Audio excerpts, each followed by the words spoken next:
பரிசுத்த ஆவியின் வல்லமைய பைபிள் எப்படி விளக்குதுன்று நீங்க ஒருபோதாவது யோசிச்சிருக்கீங்களா? பைபிள் அதை நேரடியாக மட்டும் சொல்லல. அதை புரிய வைக்க 6 சக்தி வாய்ந்த அடையாளங்களை பயன்படுத்துகிறது. அந்த அடையாளங்கள் என்ன தெரியுமா? முதலாவது, புறா. இயேசு ஞானஸ்நானம் எடுத்தபோது பரிசுத்த ஆவி புறாவைப் போல இறங்கினது என்று வேதாகமம் சொல்கிறது. அது என்ன அர்த்தம் தெரியுமா? சமாதானம், தேவனுடைய அங்கீகாரம், அதாவது தேவனுடைய கிருபை உங்கள் வாழ்க்கையின் மேல் இருக்கிறது என்பதற்கான அடையாளம். இரண்டாவது, நெருப்பு. பரிசுத்த ஆவி நெருப்பைப் போல வரும்போது அது வெறும் சூடு மட்டும் இல்ல, அது பாவத்தை எரிக்கிறது. உங்கள் இதயத்தில் தேவனுக்கான தீவிர ஆர்வத்தை ஏற்படுத்துகிறது. மூன்றாவது, காற்று. காற்றை நாம பார்க்க முடியாது, ஆனா அதன் தாக்கத்தை உணர முடியும். அதே மாதிரி பரிசுத்த ஆவியின் செயல் கண்ணுக்கு தெரியாம இருந்தாலும் அது வாழ்க்கையை மாற்றும் வல்லமை கொண்டது. நான்காவது, எண்ணெய். பைபிளில் எண்ணெய் ஒரு முக்கியமான அடையாளம். அது என்ன சொல்லுது தெரியுமா?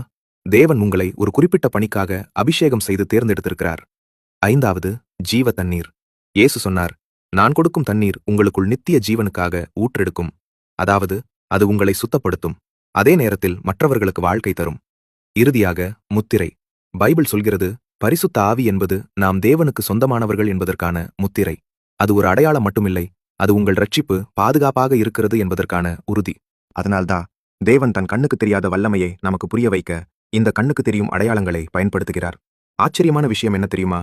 அந்த பரிசுத்த ஆவியின் வல்லமை நீங்கள் நினைப்பதற்கும் அதிகமாக இப்போதே உங்கள் வாழ்க்கையில் இருக்கிறது. நீங்கள் இதை நம்பினால் கமெண்ட்ல எழுதுங்க, ஆமென். இந்த உண்மையை மற்றவர்களும் கேட்கட்டும். இந்த வீடியோவை பகிருங்கள்.